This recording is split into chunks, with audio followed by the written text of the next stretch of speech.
Hey, welcome back. It's Sarah from Roadworthy.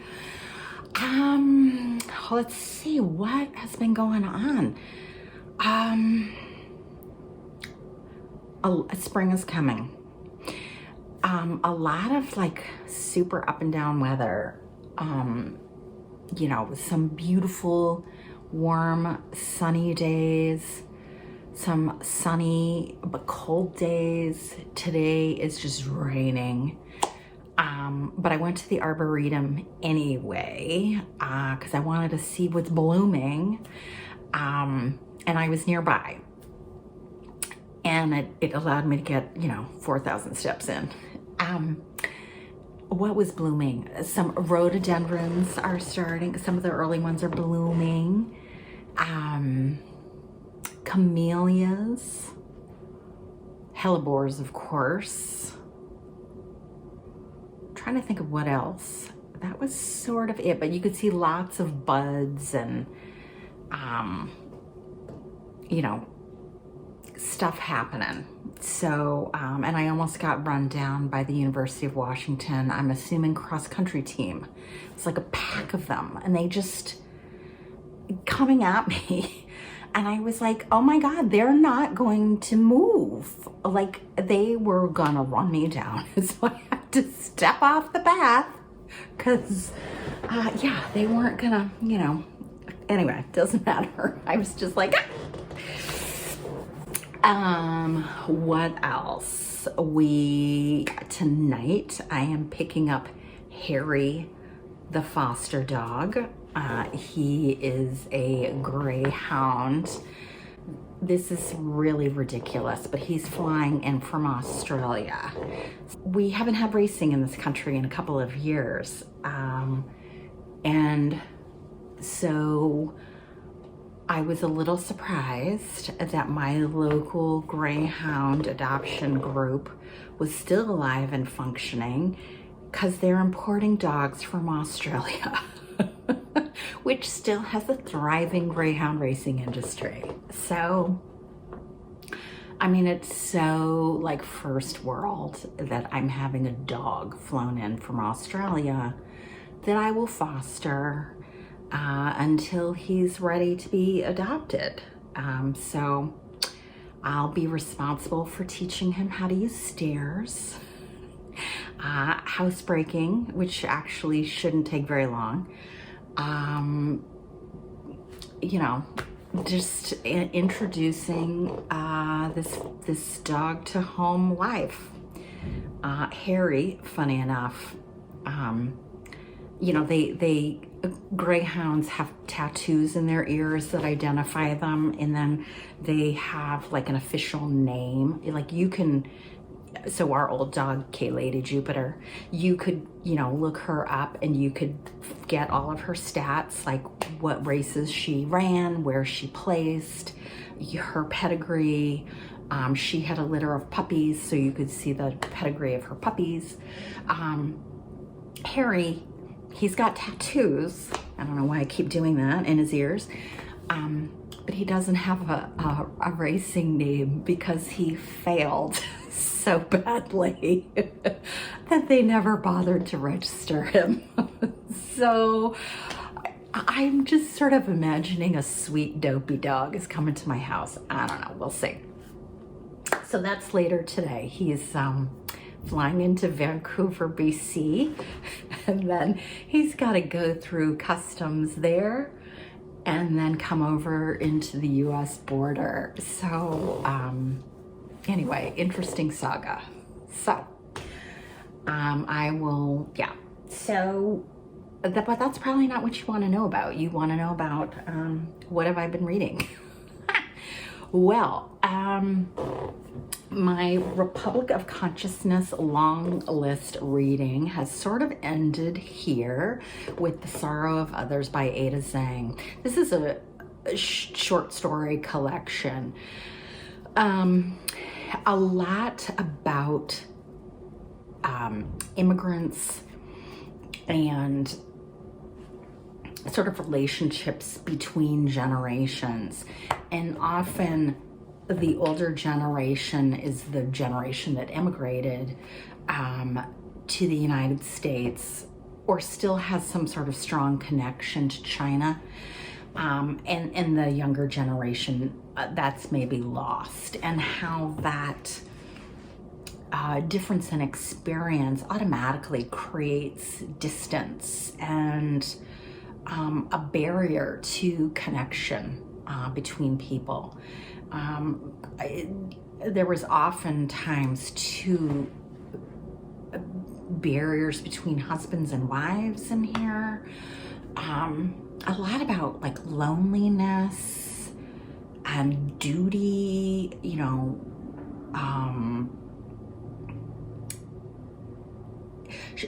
The stories were often very spare, but she had some really wonderful sentences in here.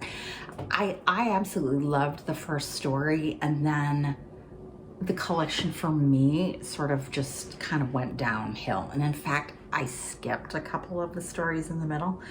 And I think folks reading for the long list sort of all kind of had similar opinions. So even though I'm not a super huge short story reader,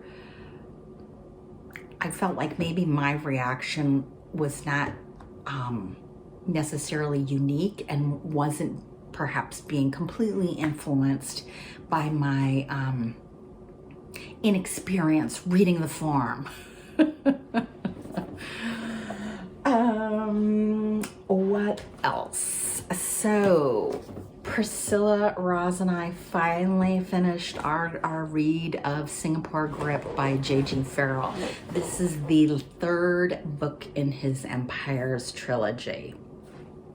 This book is starts in the late 30s, yeah, with the Blackett family, who is this merchant family. They importer-exporters. They export rubber, as well as other commodities, back to Britain. And like I said, they're this merchant family, and they're just portrayed as this calculating, self-absorbed, greedy group of people. And I mean, almost cartoony, you know. They're just ludicrous and absurd. And then there's Walter Blackett, his wife. He's got his adult children, Joan and Monty, and they have a young daughter, Kate. And then there's other various characters. Major Archer, who is in the Troubles, makes an appearance in this book as well. And there's Matthew and a Eurasian woman, Vera, you know, all these different characters. So you can really kind of see what happens to various people when the war comes. You know, there's definitely characters who react like, you know, every man for himself, you know, and as they, you know, step over the backs of everybody else to save themselves. And there's, you know, definitely the people who are just trying to do the right thing and help everybody. And, you know, so it's just this wide cast of characters and that, you know, you get to see the war, and, you know, Farrell uses those different characters to make commentary about, obviously, British colonialism. I think this started off kind of slow for me, and I was kind of like, oh God, this is going to be a 3-star, you know, like it was. There were parts that were a little sloggy for me in the beginning, but I think once the war broke out and the Japanese invaded the Malay Peninsula, things really took off.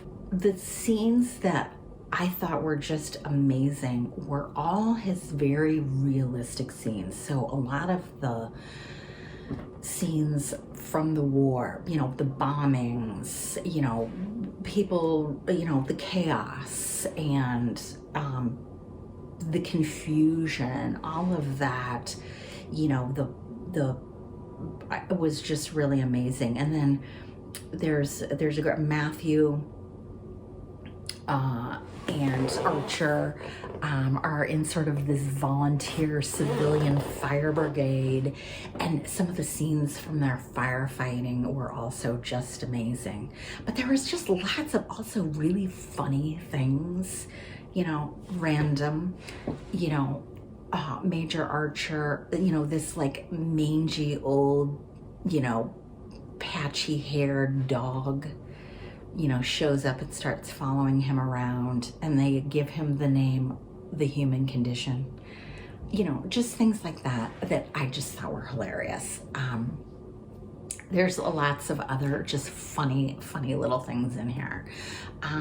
So this is one where I'm really glad I persevered because I really thought the ending was fantastic. So that was great, and really appreciate Ros and Priscilla letting me hop on and read this with them. It was great. And then I listened to Queen of Dirt Island by Donal Ryan. This was, you know, a palate cleanser for during all of my Republic of Consciousness long list reading. And it was sort of exactly what I needed. It's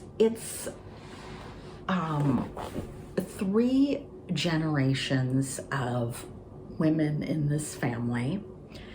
And it's a, you know, a lot about how they sort of support one another and care for one another.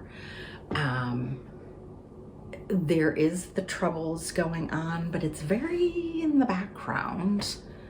But you do see sort of the changing times through the grandmother, mother, daughter.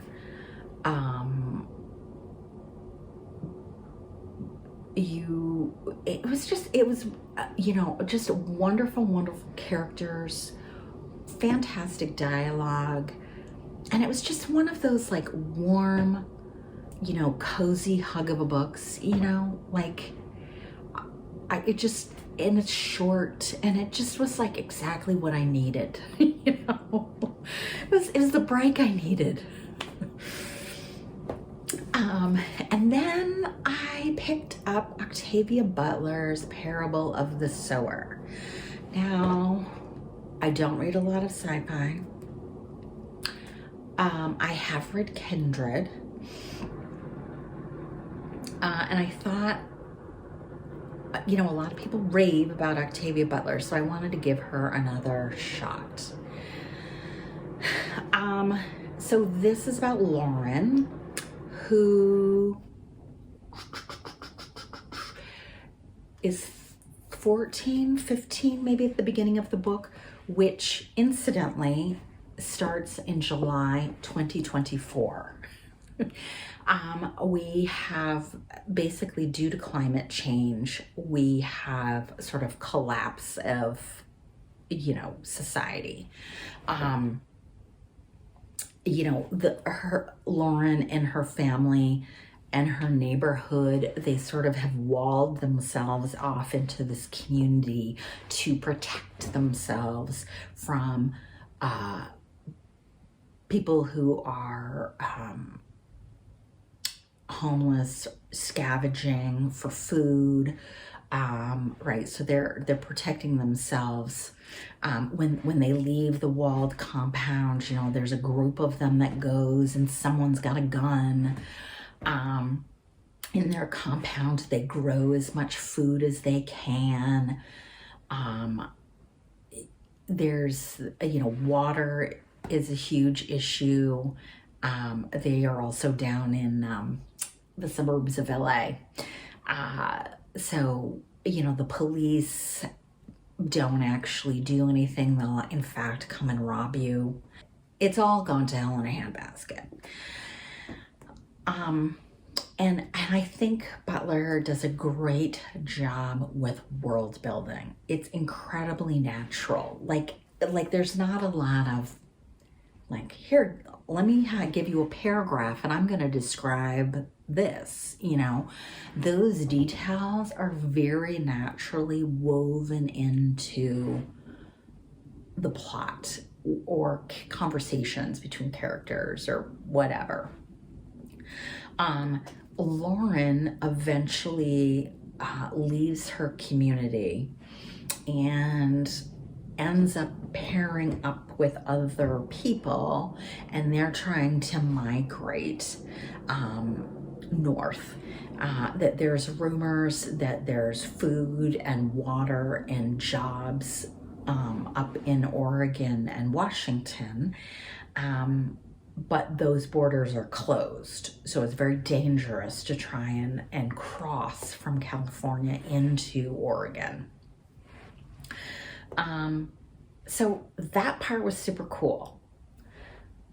Then you have Lauren having basically, as a result of her mother being a drug addict, she is hyper empathetic, so she can feel the pain of other people. And that to me was kind of a big distraction in here. I'm not sure why it's in here. Like, I'm not sure what the purpose of that was. And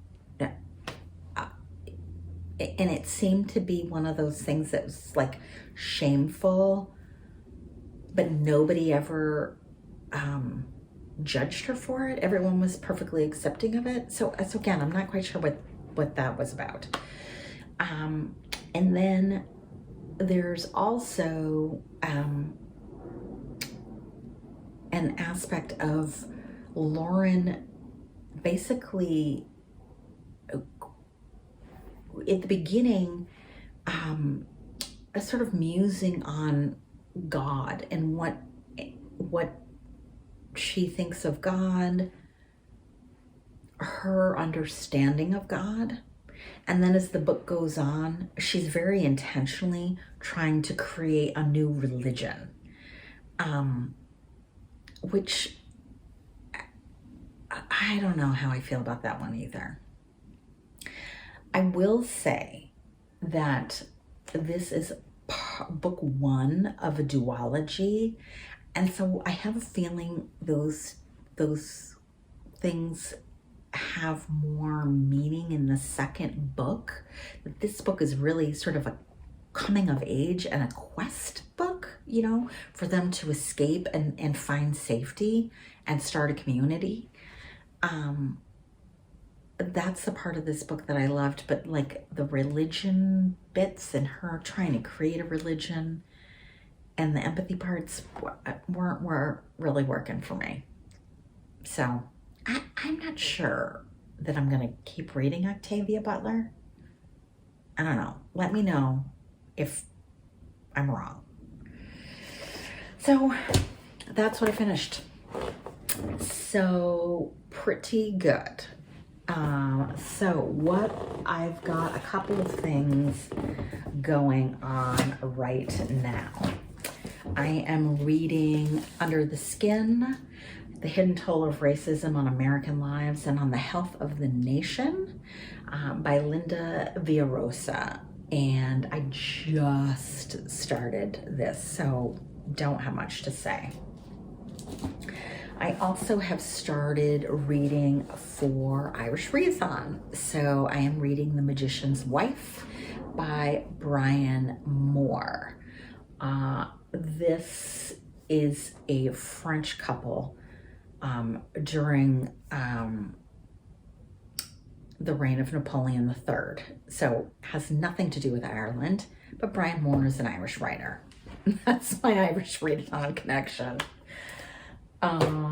Also for Irish Readathon, and I'm gonna say for March Mystery Madness, I'm listening to Calla by Colin Walsh.